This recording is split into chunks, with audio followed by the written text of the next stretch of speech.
buenas tardes amigos de Costa Rica Noticias, ¿cómo les va? Les saluda Melissa Valerio, gracias por acompañarnos a las 12 en punto en nuestra edición con la información nacional, internacional, deportiva y mucho más para que usted no se pierda detalle de lo que acontece en Costa Rica y el mundo. Les recordamos que también estamos por la 101.5 FM de Costa Rica Radio y a través de todas nuestras redes sociales en caso de que tenga que levantarse y no pueda seguir con la señal de 13 Costa Rica Televisión. En este momento hacemos un repaso por nuestros titulares.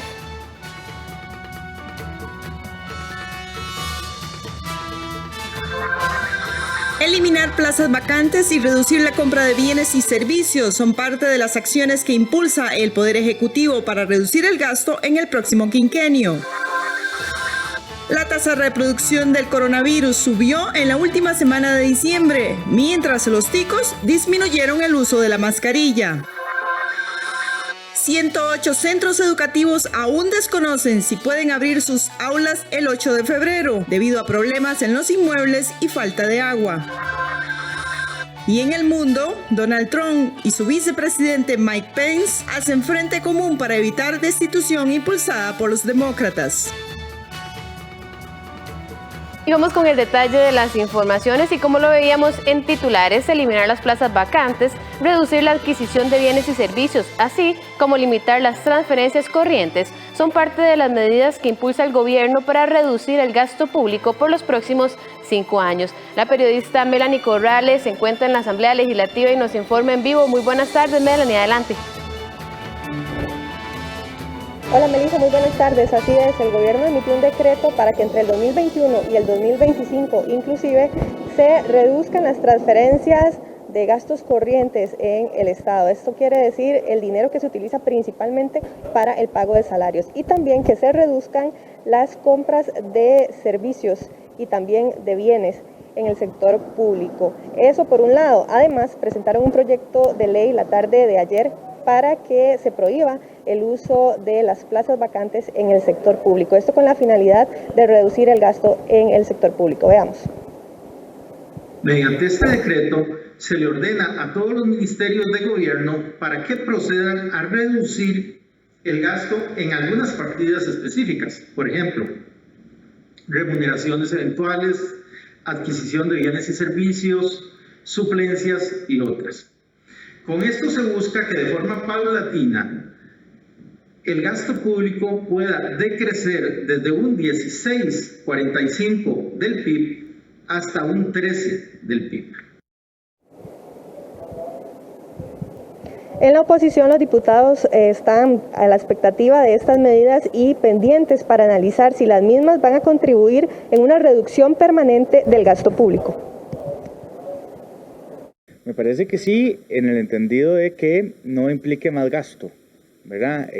A veces las medidas que por simples que se vean o se plantean de una forma tan simple que al final terminan representando más horas extras o digamos turnos adicionales que salen muy caros, de manera que hay que revisar las normas. Son proyectos muy recientes, pero lo cierto es que se necesitan medidas que vayan a tener una reducción permanente del gasto y esa es una opción. Vamos a ver si efectivamente logran ese objetivo. Entendiendo de que fue el propio gobierno quien solicitó que nosotros flexibilizáramos la norma en el presupuesto anterior para poder contratar personal a base de que tenían algunas urgencias. Yo celebro que hoy hayan cambiado de opinión y también que puedan dirigir también algunas medidas a instituciones descentralizadas. Por ejemplo, Recope, quien anunció el aumento en consultorías este año por 9.000 millones de colones. Me parece que eso va en la dirección contraria y es necesario, desde luego, hacer apuntes en los gastos que hacen otras instituciones para poder generar ahorros, para poder atender la deuda y no cargarlo a base de impuestos. Esta iniciativa que les mencionaba, la cual prohibiría el uso de las plazas vacantes en el sector público y también congelaría los aumentos en algunas pensiones, ingresó a la corriente legislativa el día de ayer, junto con otros 66 proyectos de ley que convocó el Poder Ejecutivo en estas sesiones extraordinarias que se extenderán hasta el próximo mes de julio. Desde la Asamblea Legislativa, mi reporte, vuelvo con usted, Melissa, buenas tardes. Buenas tardes a nuestra compañera Melanie Corrales y recordamos las sesiones extraordinarias en las que se estarán discutiendo lo que Casa Presidencial discute y sea parte de lo que nuestra compañera Melanie nos traerá en los próximos días. Y ahora nos cambiamos de informaciones siguiendo con temas legislativos y es que los diputados pedirán cuentas a la ministra de la Presidencia, Yanina Dinarte, por los cuestionamientos y presuntas irregularidades con el bono proteger. Diputados de oposición solicitaron a la Comisión de Ingreso y Gasto Público investigar todo lo relativo a la entrega, gestión y manejo de información para el otorgamiento de los bonos proteger. Esto luego de que la Contraloría General de la República detectó aparentes irregularidades con estos subsidios, tales como pagos a medias y sobregiros. Ante esto, solicitaron en la misma moción que se llame a rendir cuentas a la ministra de Presidencia, exministra de Trabajo, Yanina Dinarte, al presidente del Instituto Mixto de Ayuda Social, Juan Luis Bermúdez, y a Marta Costa, Contralora General de la República. Estamos convocando por una moción en la Comisión de Ingreso y Gasto Público a Yanina Dinarte, al presidente de IMAS y también a la Contralora General de la República, que ha tenido los informes específicos que evidencian un muy mal uso de los recursos del bono proteger, que en teoría eran para el beneficio de las familias que están siendo vulnerables en la pandemia y que el gobierno las usó como si fuera una pulpería. Consideramos sumamente importante en la comisión que la señora ministra venga a dar cuentas de cómo fue su gestión en el Ministerio de Trabajo y por qué razón pues se dieron tantas faltas de atino a la hora de otorgar los bonos proteger y por qué llegaron a manos de personas que no tenían el perfil para recibir los bonos, incluyendo hasta fallecidos. Por su parte, la ministra dijo estar anuente a brindar las explicaciones necesarias a los diputados. Según Dinarte, ella tiene pruebas para demostrar que los casos donde se identificaron filtraciones ya fueron investigados.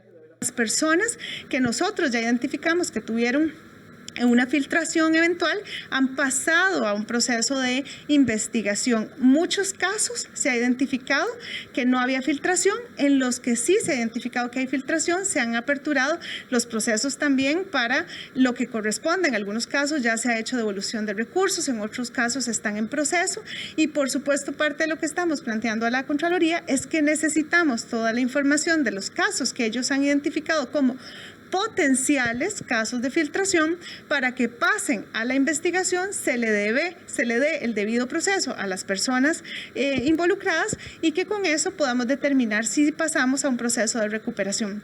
Entre los diputados que respaldaron esta solicitud está Shirley Díaz, Pablo Heriberto Abarca del Partido Unidad Social Cristiana, Gustavo Viales, Franji Nicolás, David Gurzón de Liberación Nacional, así como Jonathan Prendas y Carmen Chan de Nueva República, entre otros.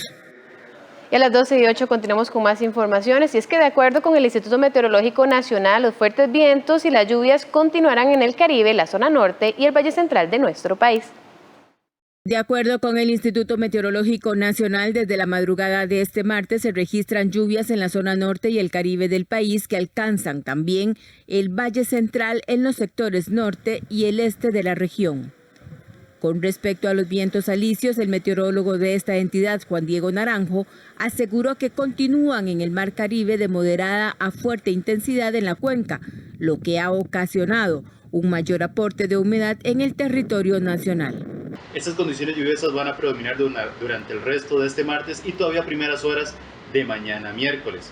Se prevén que se registren algunas ráfagas de viento que ronden entre 40 a 70 kilómetros por hora en los pasos de montaña, y que los montos de lluvia, tanto en la zona norte como el Caribe, ronden aproximadamente entre unos 50 a 75 milímetros en las próximas horas.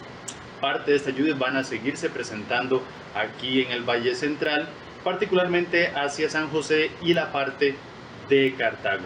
Por el contrario, en las regiones del Pacífico vamos a tener muy buen tiempo la mayor parte de la tarde, previendo eso sí que los sectores montañosos se nublen a lo largo de las próximas horas. Precisamente sobre este mismo tema, en la Comisión Nacional de Emergencia señalaron que están atentos con las situaciones que se están presentando en el Caribe del país. La Comisión Nacional de Emergencias ante esta situación ha emitido una alerta de carácter informativo, una alerta verde para las regiones del Caribe y la zona norte de nuestro país. Hacemos una recomendación a la población, principalmente a aquellos que habitan en zonas de alto riesgo y potencial inundación o deslizamiento, y tener especial precaución en el tránsito en los próximos días a través de rutas como por ejemplo la ruta del Surquí o algunas otras caminos secundarios de estas regiones, igual que del este, del Valle Central, debido a que es posible que se presenten lluvias, neblinas continuas, por lo menos durante el día de hoy y parte del día de mañana. Dado que ya se presentan lugares afectados, Naranjo recomienda tener precaución en zonas con vulnerabilidad a inundaciones por saturación de alcantarillas o crecidas de los ríos y quebradas, ante el aumento de eventos de lluvias también en estas zonas. Asimismo, estar atentos por las ráfagas de viento y su posible afectación de techos, cableado eléctrico, rótulos, árboles, también en los parques nacionales y los volcanes. Ante el aumento de la turbulencia para la navegación aérea y el sector marítimo, se aconseja tener precaución por el incremento del mar picado, especialmente en el Pacífico Norte, el Golfo de Nicoya y el norte del Pacífico Central.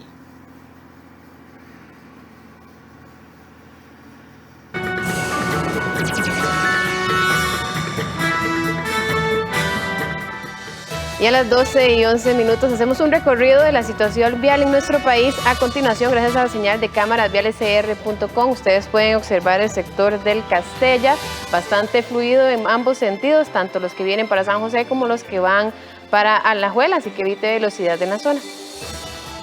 Nos trasladamos a la ruta 27 con vista a Escazú, tanto el puente elevado como circunvalación se encuentran bastante fluidos y con un cielo nublado, peculiar de este frío. Ahora nos trasladamos a San Francisco de Dos Ríos. Como es habitual por los semáforos de la zona, ustedes pueden observar tránsito vehicular, así que a tener paciencia en caso que deba transitar por San Francisco. Por último, nos trasladamos a Taras de Cartago. Ustedes sí pueden encontrar un poco más de congestión vial en esta zona, así que a tener paciencia y recuerde que la calzada está mojada debido a los fríos y vientos que el Instituto Meteorológico pronosticó para esta semana.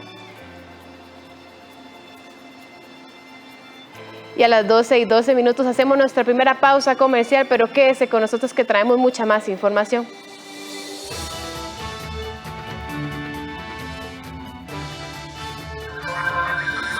La tasa de reproducción del coronavirus subió en la última semana de diciembre, mientras los ticos disminuyeron el uso de la mascarilla.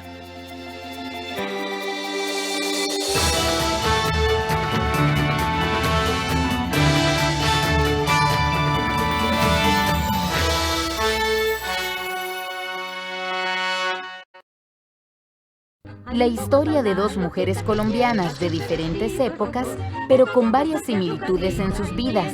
Profesoras, viudas, con hijos desaparecidos y desplazadas a causa de la violencia centenaria en nuestros territorios. Nosotros estamos hechos de historias, de historia. Yo con mi general siempre sueño, cuando estoy despierta o cuando estoy dormida. La Loca Margarita, una serie de parte de la historia de Colombia. Estreno el sábado 16 de enero a las 7:30 de la noche, aquí en 13, Costa Rica Televisión. Un niño que soñaba con las estrellas y un hombre que con su inteligencia lo logró.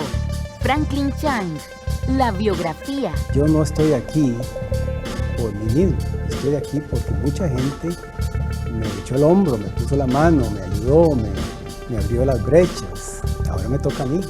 De lunes 11 al viernes 15 de enero a las 6 de la tarde y el lunes 18 a la misma hora, aquí en 13, Costa Rica Televisión. Te invita UNED. Continuamos con las historias latinoamericanas en Secuelas de la Cuarentena en nuestro espacio Cine en Cortos, el jueves 14 de enero a las 9 de la noche, aquí en 13, Costa Rica Televisión.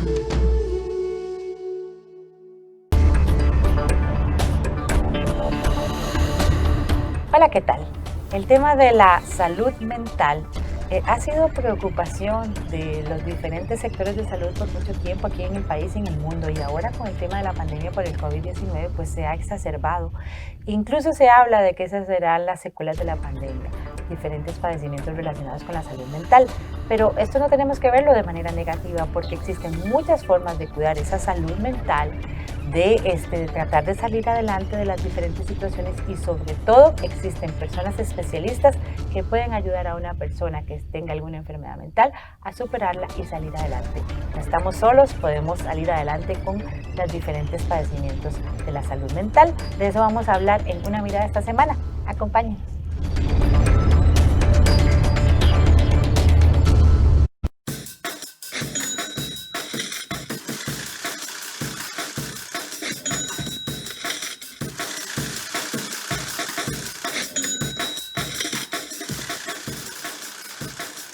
¿Cómo se encuentra el tipo de cambio para este martes? Lo vemos a continuación en pantalla. La compra se encuentra en 608 colones con 21 céntimos y la venta en 617 colones con 20 céntimos.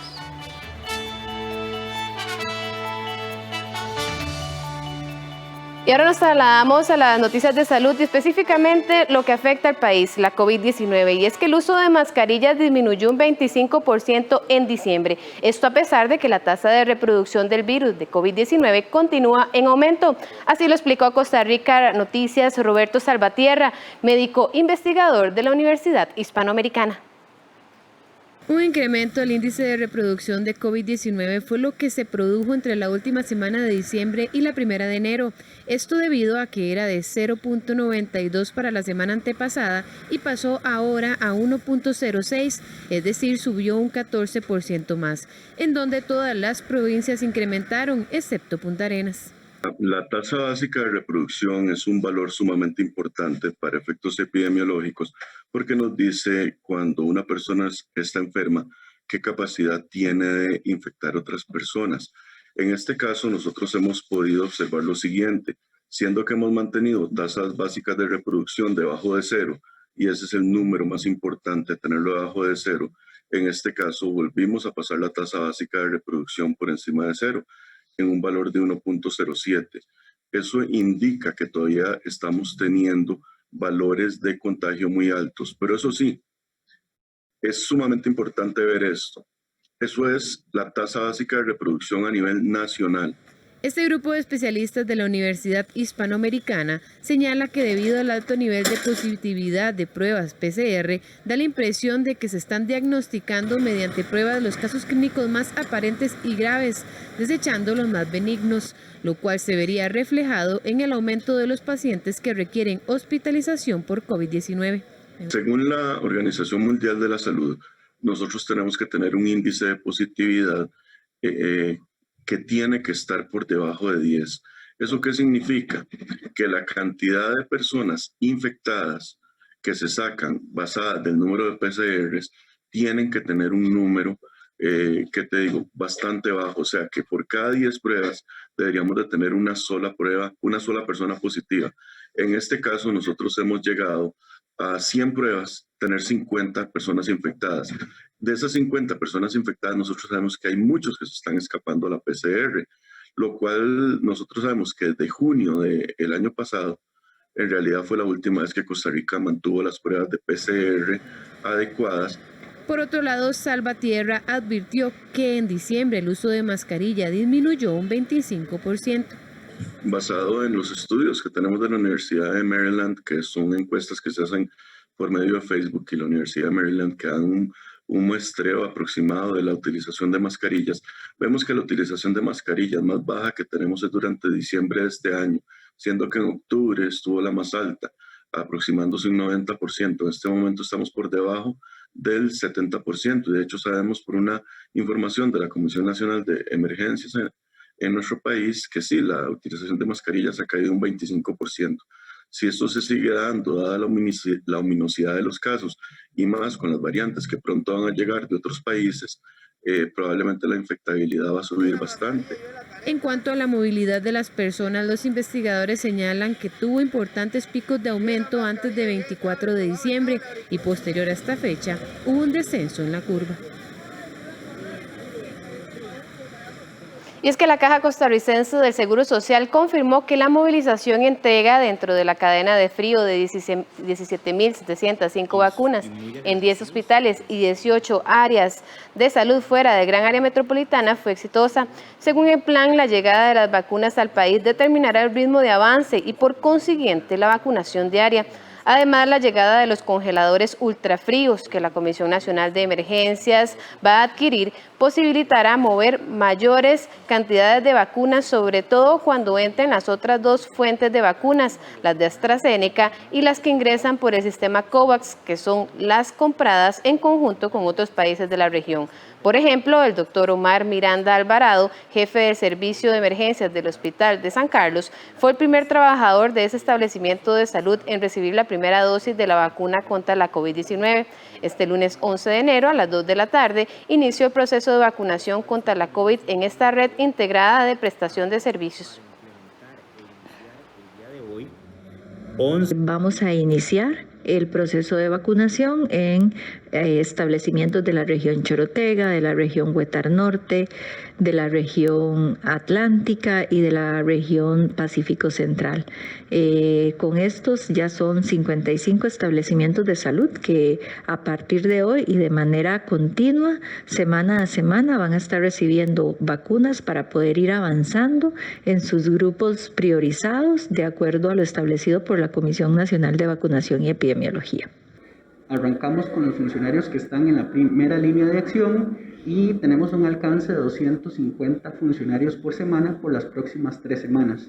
Esto se nos une junto con el Hospital Los Chiles, el área de salud de Ciudad Quesada, los cuales también van a abarcar la vacunación del hogar de ancianos.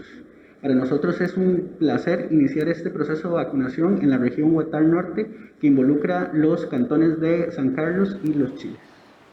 Y precisamente sobre este tema, con aplausos y mucha esperanza, así celebró el personal sanitario del área de salud de San Ramón la llegada de la vacuna contra la COVID-19. Las inmunizaciones también llegarán próximamente a Naranjo, Grecia y Poás. Los detalles los trae en el siguiente reporte nuestro colega de Noticias Occidente, Enrique Arias. Buenas tardes, amigos de Costa Rica Noticias. Mi nombre es Enrique Arias. Esto es una colaboración de Noticias Occidente sobre la vacunación contra el COVID-19 que se ha hecho el día de hoy en el área de salud de San Ramón, en donde personal de esta institución ha recibido la primera dosis, un proceso que se extenderá aproximadamente por 22 días y que incluye a más de 200 funcionarios, tal y como nos lo explica el director del área de salud, Bolívar Alfaro, que habló con Noticias Occidente durante la vacunación de esta mañana. Un motivo de gran orgullo iniciar hoy con el proceso de vacunación y, como se mencionó, con la primera etapa, que serían los funcionarios del área de salud de San Ramón. El proceso, bueno, algunos ya lo conocen, inició la semana pasada a nivel de los funcionarios del Hospital de San Ramón, pero a nivel del área empezamos hoy y la idea es, bueno, ya hicimos un cronograma donde más o menos establecimos que primero vamos a hacer los funcionarios del área de salud y también todos los grupos que consideran de primera atención. Entonces ya estamos programando la vacunación para la fuerza pública, la policía municipal, para los bomberos, para la Cruz Roja, para los funcionarios del Ministerio de Salud, y así iremos paulatinamente cada semana incluyendo nuevos grupos, cuando ya posteriormente, después de esta etapa, incluir también a los adultos mayores de riesgo y luego ya las personas adultas que tienen enfermedades crónicas también. La primera funcionaria en ser vacunada fue Stephanie Arroyo, una enfermera del área de salud de San Ramón que tiene 3 años de trabajar para la Caja Costarricense del Seguro Social. Ella explica que no esperó jamás siquiera vivir una pandemia y menos ser de las primeras personas en vacunarse, pero motivó a toda la población a realizarse esta vacunación, a acercarse a sus áreas de salud para poderse vacunar contra el COVID-19 cuando el cronograma así lo disponga. Entonces para mí es muy importante, ¿verdad?, ser la primera y así demostrarle a la gente con el ejemplo, ¿verdad?, porque hay que predicar con el ejemplo, como se dice, ¿verdad? Entonces para mí es súper importante el vacunarme de primero y así demostrarle la confianza a la gente, que me conocen, ¿verdad?, a los que no. La vacuna es súper confiable, no hay que tener como el susto o los mitos o las cosas que se dicen, hay que buscar información asertiva. Es la información que se genera desde el cantón de San Ramón. Hay que recordar que este cantón ya recibió una vacunación contra el COVID-19 puntualmente en el Hospital Carlos Luis Valverde Vega desde la semana anterior y que esta semana se completó entonces el proceso de vacunación, pero para los funcionarios del área de salud. Posteriormente pues vendrán los otros grupos prioritarios que ya están establecidos en el cronograma nacional, y también pues se estará realizando vacunación en las áreas de salud de Occidente en otros cantones, como por ejemplo en Naranjo, en Grecia y eventualmente en el momento en Poás. Todo esto irá dependiendo de la cantidad de vacunas que vayan ingresando al país. Una colaboración de Noticias Occidente, Enrique Arias, para Costa Rica Noticias. Muchísimas gracias a nuestro colega de Noticias Occidente, Enrique Arias, que nos da este informe de lo que pasa en el occidente de nuestro país con respecto a la vacunación de COVID-19, y por supuesto en Costa Rica Noticias seguiremos dándole seguimiento, porque también esta semana inició la vacunación en la región Chorotega, es decir, Guanacaste, en el Caribe, y como lo veíamos anteriormente en San Carlos. Y en otras informaciones, pero también de salud, el Sindicato de Enfermería insiste a la Caja Costarricense del Seguro Social implementar pruebas rápidas para el personal de salud. Aseguran que el objetivo es frenar el contagio intrahospitalario. Pruebas rápidas a trabajadores y a usuarios con sintomatología de COVID-19. Esa es la petición que realiza el Sindicato Nacional de Enfermería a las autoridades de la Caja Costarricense del Seguro Social. Ellos señalan que esto permitiría una disminución del contagio intrahospitalario. Seguimos insistiendo en la necesidad de realizarle pruebas rápidas a los trabajadores y sobre todo a los usuarios para la detección oportuna y no esperar a que el paciente llegue en esa condición de riesgo para el personal, que no todos cuentan con respiradores 95, ¿verdad? Entonces, ante esa situación, es muy claro que han habido un aumento de infecciones a nivel intrahospitalarias. Hernández señala que cada trabajador contagiado representa una incapacidad que le cuesta al país y un soldado menos en esta lucha contra el SARS-CoV-2. Hablando de que para el mes de diciembre se contabilizan aproximadamente más de 6.000 compañeros que han salido contagiados con COVID, y estamos hablando de más de 17.000 compañeros que han tenido alguna incapacidad por ese contacto directo, sea con un usuario o con un mismo compañero. Estamos hablando de días de incapacidad, un detenimiento a los diferentes servicios, un recargo de funciones, y en términos generales, por eso les mencionaba que la tónica sigue siendo la misma, porque aunque ya se están aplicando las vacunas, los anticuerpos se van a dar hasta dentro de meses después. El representante de SINAE menciona que a pesar de su insistencia, en la caja indican que esta modalidad no es una opción viable para los centros médicos. Están de acuerdo con las pruebas rápidas, que sí la han utilizado en otros países, como por ejemplo Estados Unidos, en España, Alemania, aquí a nivel latinoamericano, Uruguay lo ha utilizado, y lamentablemente por parte del Ministerio de Salud no las creen convenientes por los falsos positivos que pueden dar.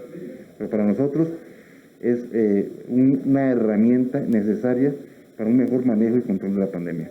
Según este sindicato, entre marzo y noviembre del 2020, un total de 17.334 funcionarios de la Caja del Seguro Social recibieron incapacidad por ser sospechosos o positivos de COVID-19, incluso por tener contactos con pacientes confirmados. Por su parte, en la Caja reportaron que al 20 de diciembre, 6.791 funcionarios habían adquirido el virus, de los cuales 16 fallecieron.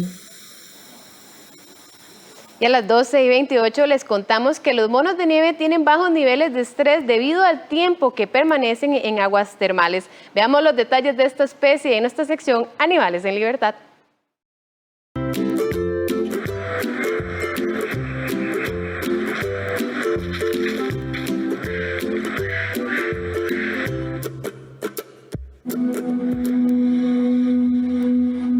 Los macacos japoneses utilizan las aguas termales para permanecer calientes en invierno, pero también para mejorar su estado de ánimo y relajarse.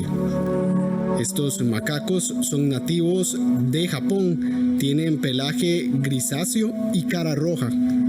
Residen en áreas nevadas la mayor parte del año y están en regiones tan frías que muy pocos primates se atreven a visitarlas. Además, son los últimos monos conocidos que disfrutan de las aguas termales. Un estudio científico demostró que estos monos tienen bajos niveles de hormonas del estrés a causa de las aguas termales.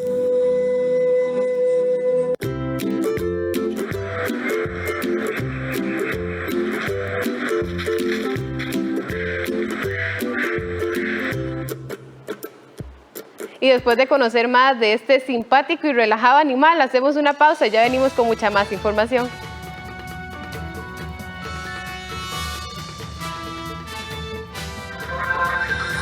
108 centros educativos aún desconocen si pueden abrir sus aulas el 8 de febrero debido a problemas en los inmuebles y falta de agua.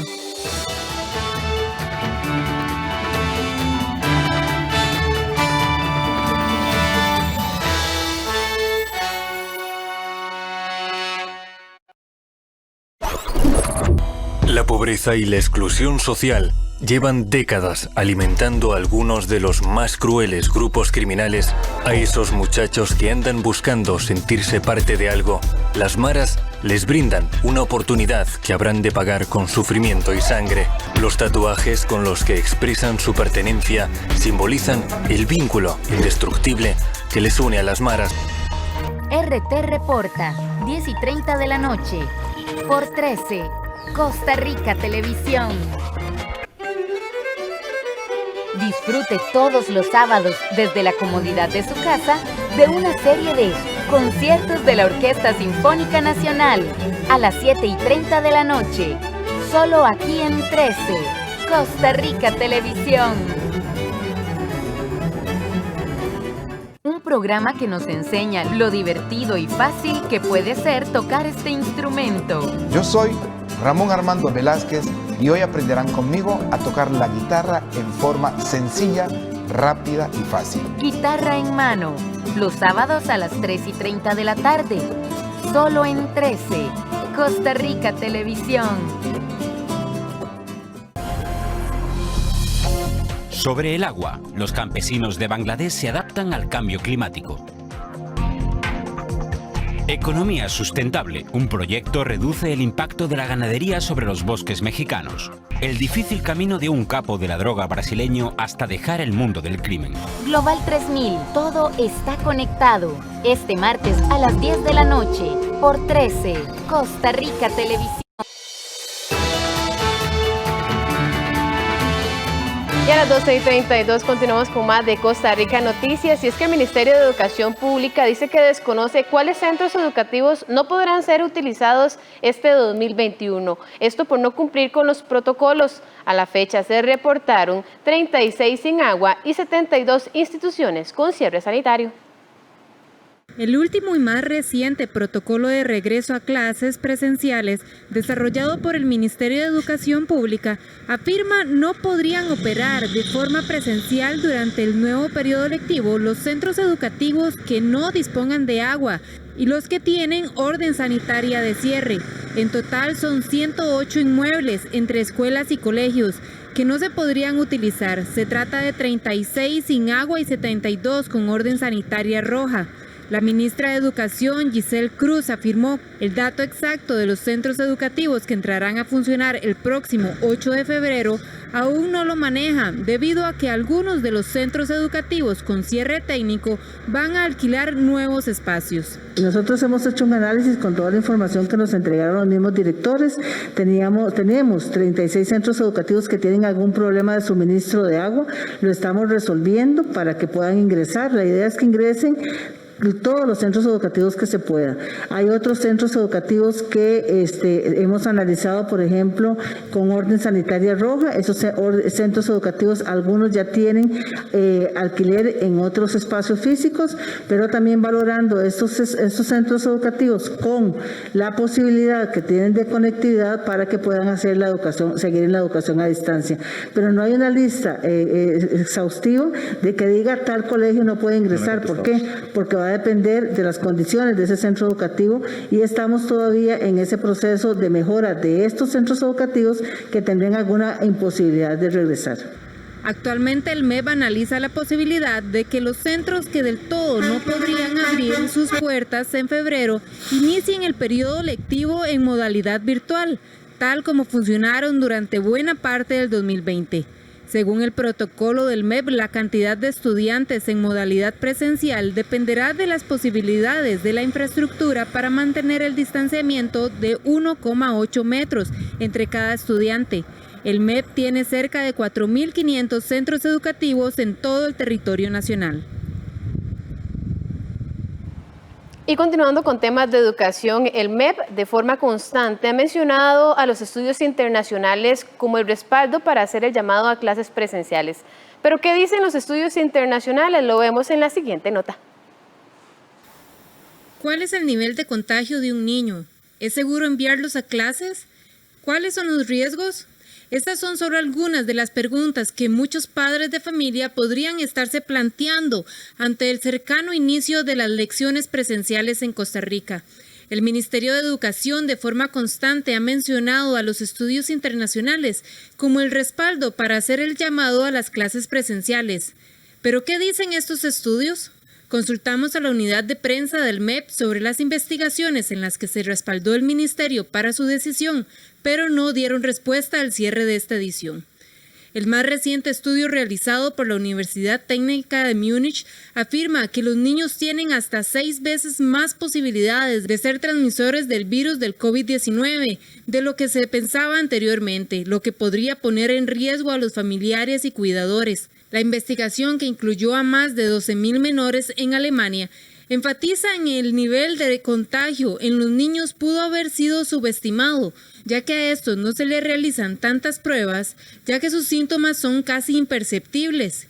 De hecho, otra investigación realizada en España sugiere que el 99% de los menores no presentan síntomas de padecer la enfermedad, pero sí continúan siendo portadores del virus. Por su parte, el Centro para el Control de Prevención de Enfermedades de Estados Unidos encontró que los niños y los adultos tenían una probabilidad similar de transmitir el virus a sus contactos más cercanos, aunque estos no presentaran síntomas.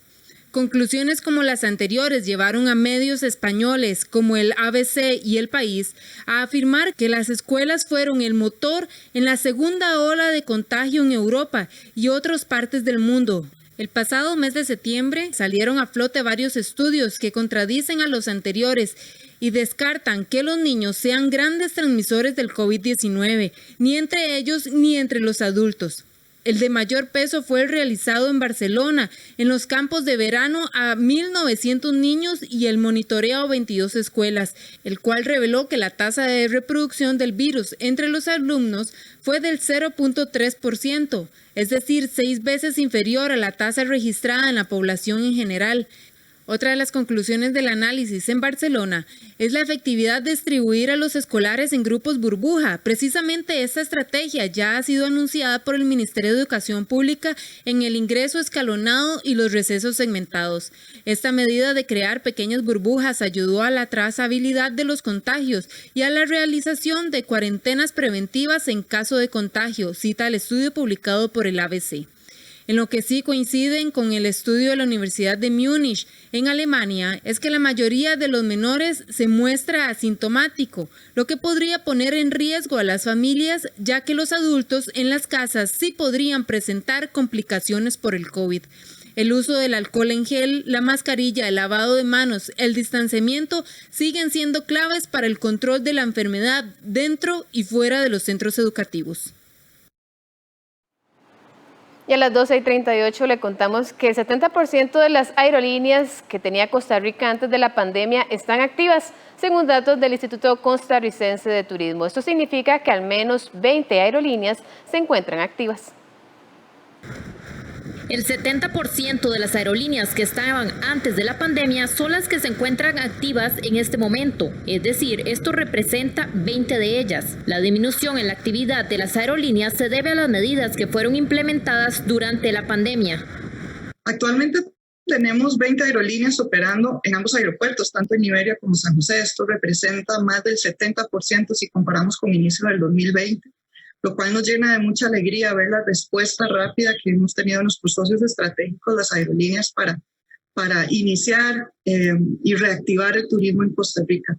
Parte de esta respuesta positiva ha sido la implementación de nuevas rutas que antes no necesariamente operábamos directamente, como Denver, como San Francisco y como Chicago.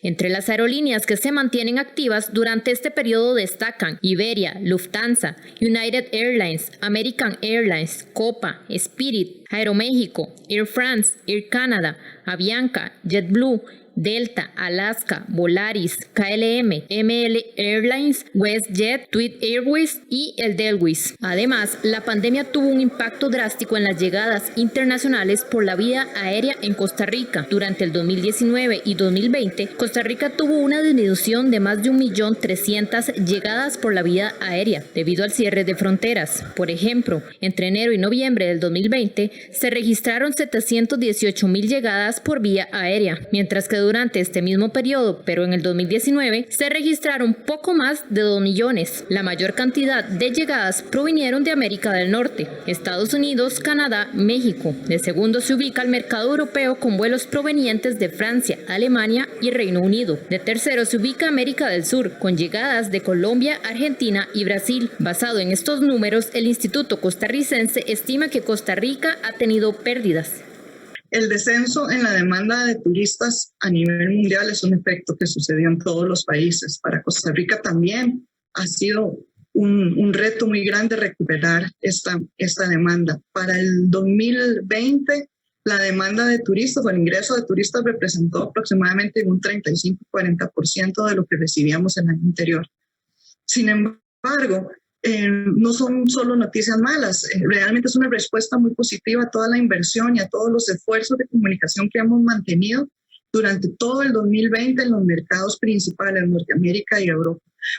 Aunque desde el año anterior la recuperación ha sido paulatina y la disponibilidad de asientos comerciales para Costa Rica ha ido en crecimiento. Para diciembre la cantidad de asientos disponibles fue de 155.000, en enero de 199.000, para febrero será 250.000 y para marzo 350.000. Por otro lado, el contexto de la pandemia también ha provocado inestabilidad en el valor de los tiquetes hacia Costa Rica. Antes de la pandemia, dicho valor oscilaba entre los $800 y $1,000. Durante la pandemia, este valor ronda entre los $200 y $400, según datos del ICT. El domingo anterior, el gobierno informó que la aerolínea United Airlines inauguró nuevos trayectos al Aeropuerto Internacional de Liberia, con rutas procedentes de San Francisco y Los Ángeles. Y continuamos con otras informaciones. Una importante parte de la población, principalmente femenina, mostró molestia y desacuerdo con la decisión de la Liga Deportiva Alajuelense de contratar a un delantero de fútbol de origen cubano acusado el año anterior de violación de una menor de edad. Expertas en el tema aseguran que está por encima un negocio sobre los derechos de las mujeres, como los espacios seguros y libres de violencia. La periodista Julieta Can-Bronero nos detalla en la siguiente información. La Liga Deportiva Alajuelense, actual campeón del fútbol masculino en el país, anunció este lunes 11 de enero la contratación del delantero Marcel Hernández, de origen cubano, acusado el año anterior de violación en perjuicio de una menor de 16 años. La decisión generó molestia y desacuerdo por parte de una población, principalmente femenina e incluso masculina, que lo expresó así en las redes sociales. Expertas y aficionadas señalaron que se da un mensaje por parte de la institución deportiva que el negocio está por encima del criterio de las mujeres y sus derechos, como el tener espacios seguros y libres de violencia. Entonces es muy duro para la mujer como ver cómo un equipo tan grande de repente sale a poner el fútbol por encima del respeto hacia la mujer. En el momento en que un equipo grande no toma como una valoración trascendental el tema de garantizar espacios seguros para las mujeres, inclusive para las mujeres que trabajan o que juegan dentro de ese mismo equipo, sino otros, digamos, en ese momento es que se está dando como un mensaje de impunidad y de que la violencia contra la mujer no es un tema serio ni prioritario de atender. Entonces, la gran molestia que tenemos muchas mujeres en el país sobre este tema en específico es el mensaje que se está dando, las valoraciones que se hacen, en donde se nos deja a nosotros como en una segunda opción, ¿no? El hecho además de que a esta persona se le haga tan buena propaganda como futbolista, como uno de los futbolistas más destacados, nos hace ver que estos clubes, estas empresas deportistas no tienen absolutamente ninguna preocupación por el sentir de una parte de la población, que lo que les interesa es un negocio, que les interesa ganar, pero que no les interesa dignificar el fútbol, ni que el deporte se convierta en una forma de llevar mensajes positivos a la población. El jugador no fue llevado a juicio luego de que en diciembre anterior un juzgado de Cartago dictara un sobreseimiento nuevamente del caso por falta de pruebas. El Instituto Nacional de las Mujeres, INAMO, apeló la resolución, de lo cual se espera una respuesta este mes de enero.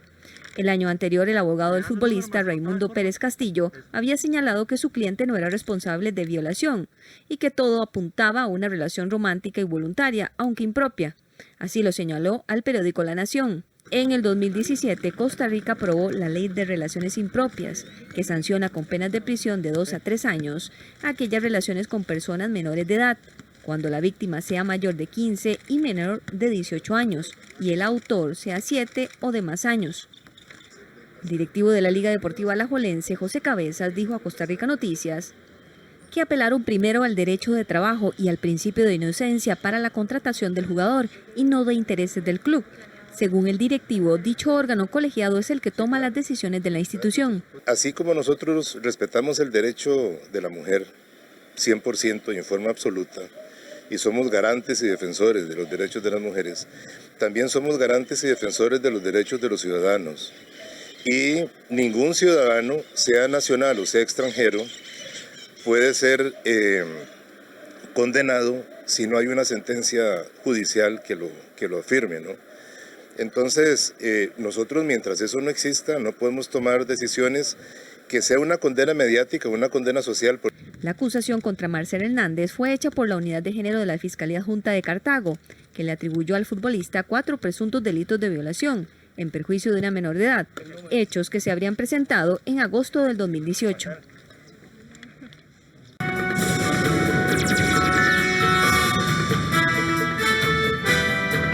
Y hasta ahora saludamos a la periodista Andrea Salazar, que nos trae la información deportiva. Muy buenas tardes, Andrea, adelante. Y bueno, veníamos hablando un poco de deporte y bueno, continuamos ya también con otras informaciones. Así es, ¿qué tal, Melissa? ¿Cómo estás? Y cómo está también usted que nos sigue aquí en Costa Rica Noticias. Gracias por su compañía. Hablamos del gerente deportivo de Alajuelense, Agustín Lleida, que sigue dando muchísimos golpes en la mesa de negociación por fichajes de lujo. Primero con el regreso de Brian Ruiz y el arribo de Álvaro Saborío, el torneo anterior y ahora con la llegada precisamente de Marcel Hernández y Johan Venegas, las ex figuras de Cartaginés y Saprissa respectivamente. En jaque ha dejado Agustín Lleida a muchos en cuanto a negociaciones del mercado de piernas nacional. Para este semestre sacudió el mundo futbolístico con la llegada de Marcel Hernández y Johan Venegas, algo que hizo también el año anterior cuando anunció el regreso de la icónica figura manuda Brian Ruiz, el fichaje inesperado de Álvaro Saborío y también el arquero Leonel Moreira.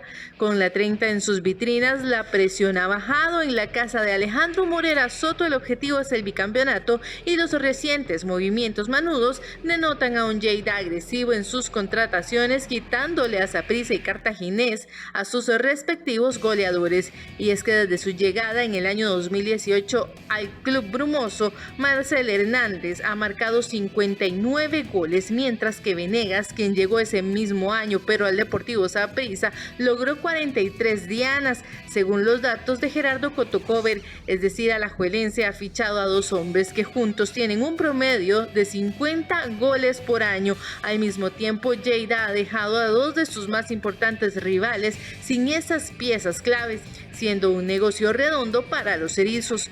Pero ¿cómo se logra esto? Fichajes altos como el de Marcel, donde se tenía una cláusula de $150,000 en medio de un año económicamente difícil para todos por la pandemia, y las taquillas han sido nulas por la misma situación. Pues Lleida explicó que en el caso de Marcel se empezó a cuajar cuando la salida de Moya en diciembre pasado se consolidaba y el apoyo de un patrocinador, ya que esto representó una fuerte entrada de dinero para el club. Además, la venta de otros jugadores como Ariel Lassiter, Marco Ureña, Adonis Pineda y Elian Morales. Es agarrar un Excel, sumar, restar y no hay mucha ciencia más. Salieron muchos jugadores, salió Marco Meneses, salió Rasís, salió Machado, salió Zabala, salió Dylan, salió Saborío, salió Moria. Ingresamos dinero por Lassiter, ingresamos dinero por Ureña, ingresamos dinero por Moya, ingresamos dinero por Elian Morales, que se fue a Sporting, ingresamos dinero por Adonis Pineda. Y después de todo eso, pues ha habido 3 llegadas. Llega Arreola, llega Venegas y llega Marcel. Por 7 salidas, el club rojinegro ha contratado a 3 jugadores. por lo que también se ahorra en cuanto a temas salariales. Han llegado Marcel, Venegas y el mexicano Daniel Arriola. El guadalupano Andrés Gómez también suena para reforzar el camerino manudo, aunque Lleida no lo confirmó. Admitió que le ha dado seguimiento a este jugador. El tema de Andrés Gómez es un grandísimo jugador, como siempre digo, es uno de los proyectos de Costa Rica, creo, categoría 2000, entonces, pues igual que le hemos venido dando seguimiento, le seguiremos dando seguimiento. Con la salida de Moya también se anunció la salida de Dylan Flores, espacio que será ocupado por Aaron Suárez, que estaba en Juventudes Casoseña y apenas tiene 18 años. Bueno, Guadalupe y Limón serán los encargados de abrir el torneo de clausura 2021 este martes a las 8 de la noche. Ambas escuadras tienen el deseo de obtener la clasificación, aunque aseguran que su plan todavía es a un mediano plazo. Guadalupe y Limón abrirán el telón de clausura 2021 este martes. El duelo se llevará a cabo en el estadio Collella Fonseca entre dos equipos que se quedaron en los límites de la clasificación el campeonato pasado. Tanto guadalupanos como caribeños estuvieron a un par de puntos en sus respectivos grupos por lograr su pase a semifinales. Con un torneo más largo y en donde no habrá grupos, los técnicos de uno y otro esperan que este clausura sea el momento de la culminación de los procesos que han llevado a cabo. Siempre tenemos la convicción, los sueños de aspirar a puestos de clasificación, y desde que arranque el torneo vamos a ir con esa mentalidad. Yo siento que el grupo, el torneo pasado, pues se mostró a ellos mismos que estaban para mejores cosas. Al final pues no nos alcanzó, quizá nos llegó el tema del COVID en el peor momento, se nos lesionó Roy Smith para los últimos juegos importantes y al final no logramos la clasificación, pero siento que dejamos una buena imagen de cara a lo que viene.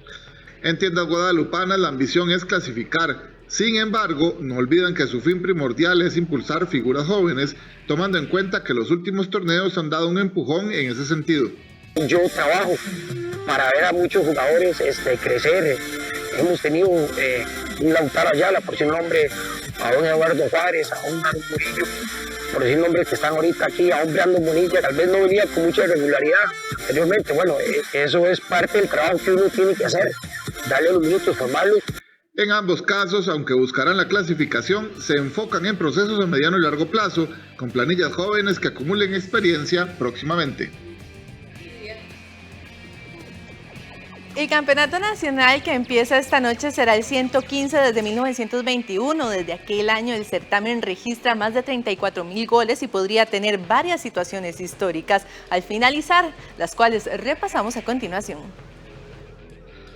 El torneo de clausura 2021 arrancará este martes cuando Guadalupe y Limón se midan en el estadio Collella Fonseca.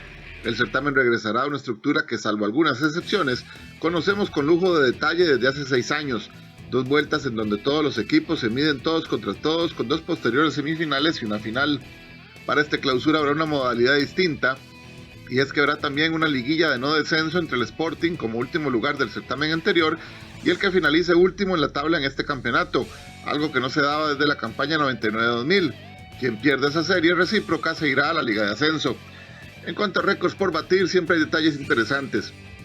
Los guadalupanos, de conseguir esta noche el primer gol del torneo, igualarían un registro que solo tienen el Herediano en la historia de haber conseguido el tanto inaugural en 3 torneos consecutivos. Otro detalle interesante es que, de no perder Herediano ante Santos en esta campaña, los rojamarillos alargarían a 35 los partidos seguidos sin perder ante los guapileños, con lo que sería ya la tercer mejor marca de un invicto de un equipo ante otro en la historia. La llegada de Marcel Hernández a Alajuelense significa que los manudos agregarán una nueva nacionalidad a sus representantes internacionales, siendo Cuba el país 19 que al menos colocó un jugador extranjero con los erizos. En San Carlos, con hacer 7 goles, Álvaro Saborío se meterá en el top 5 de mejores artilleros del fútbol nacional. Lo mismo podría conseguir el herediano Jonathan McDonald si al menos consigue un gol más. Ambos superarían los registros de Eric Scott, Alejandro Alpizar, Evaristo Coronado y Guillermo Guardia, quien llegó a 149. Limón y Herediano sumarán una temporada larga de no poder jugar en sus propios estadios por los trabajos de los mismos, cosas que nunca les habían sucedido en torneos de primera división. Desde 1921, el Campeonato Nacional mantiene a Alajuelense como el equipo que más jugó con 2.843 juegos, el que más ganó con 1.493 y con un goleo general de todos los equipos que pasaron por la primera que asciende a 34.951 anotaciones. La edición del certamen 115 de la historia de nuestro fútbol abrirá el telón y siempre bajo la misma expectativa. Saprissa logrará su 36, Alajuelense su 31, Herediano su 29, o Cartaginés botará tantos años de sequía, o quizás algún equipo no contemplado en las apuestas dará un golpe y se alzará con el título. Es algo que solo sabremos hasta dentro de 26 jornadas. Bueno, estos son los deportes, pero antes de finalizar, Melissa, queremos informarles que esta mañana el gobierno, el Ministerio de Salud y también el de Deportes ha informado que se aprobó el protocolo para la realización de actividades físicas y recreativas, así que bueno, muy pronto todas esas personas que extrañan pues ir a hacer un poquito de ejercicio, yoga, también por supuesto ir a los parques, a los polideportivos, ya muy pronto lo podrán hacer nuevamente. Gracias, Andrea, que tengas una linda tarde. Igualmente, Meli. Bueno, una muy buena noticia para quienes disfrutan o disfrutamos de salir al aire libre y realizar actividades deportivas y recreativas. Hacemos una pausa, pero ya venimos con un bloque de noticias internacionales.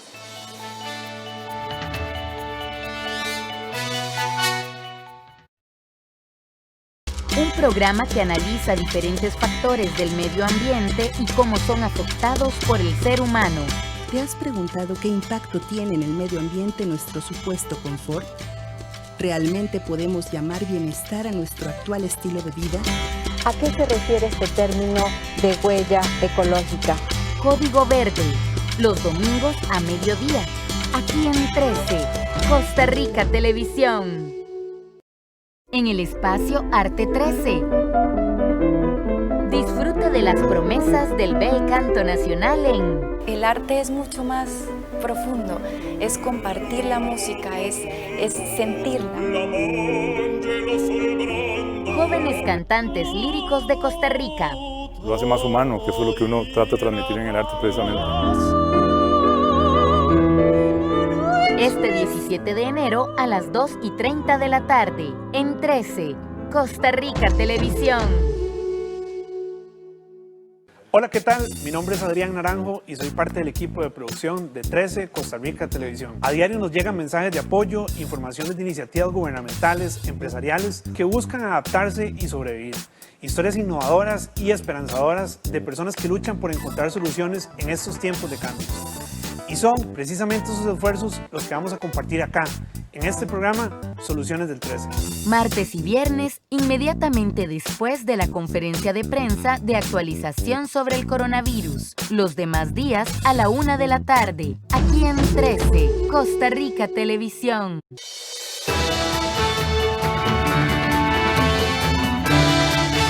A las 12:58 nos trasladamos al ámbito internacional. Donald Trump y su vicepresidente Mike Pence se reunieron este lunes mostrando por el momento un frente común de cara a los opositores demócratas que quieren destituir al presidente. House Resolution 21, resolution calling on... A 9 días para que termine su mandato, Donald Trump se encamina a ser el primer presidente estadounidense en ser 2 veces objeto de una acusación en el Congreso para un proceso de destitución. Los legisladores demócratas están decididos a actuar para precipitar su salida tras la toma del Capitolio la semana pasada por simpatizantes suyos, que dejó 5 muertos y conmocionó al país y al mundo. El lunes presentaron una acusación, primer paso hacia un juicio político contra el presidente. La resolución pide al vicepresidente Mike Pence que invoque la 25ª enmienda de la Constitución, que permite destituir a un presidente que se considere no apto para el cargo. Los demócratas, que después del 20 de enero recuperarán la mayoría también en la Cámara Alta, podrían buscar la condena de Trump incluso después de que deje la Casa Blanca para evitar que pueda volver a postularse para un cargo federal. En tanto, el mandatario y su vicepresidente se reunieron en la oficina oval, mostrando por el momento un frente común de cara a los opositores demócratas.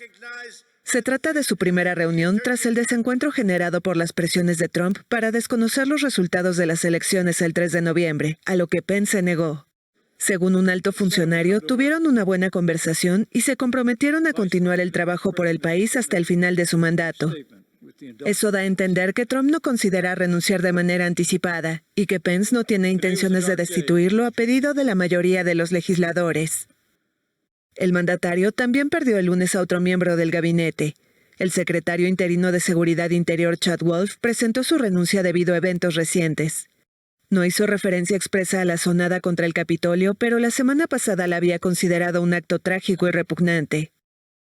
En un nuevo golpe en redes sociales, Twitter anunció el lunes haber suspendido de manera permanente 70,000 cuentas afiliadas al movimiento pro-Trump Canon desde el viernes, para impedirles usar la red social con fines violentos. Y hasta aquí la presente edición de Costa Rica Noticias. Nos trasladamos a Casa Presidencial, en donde en segundos dará inicio la conferencia de prensa hoy con la presencia del presidente ejecutivo. Muy buenas tardes. Este reporte diario en donde las autoridades de gobierno detallan el trabajo interinstitucional y los esfuerzos conjuntos que se realizan para atender a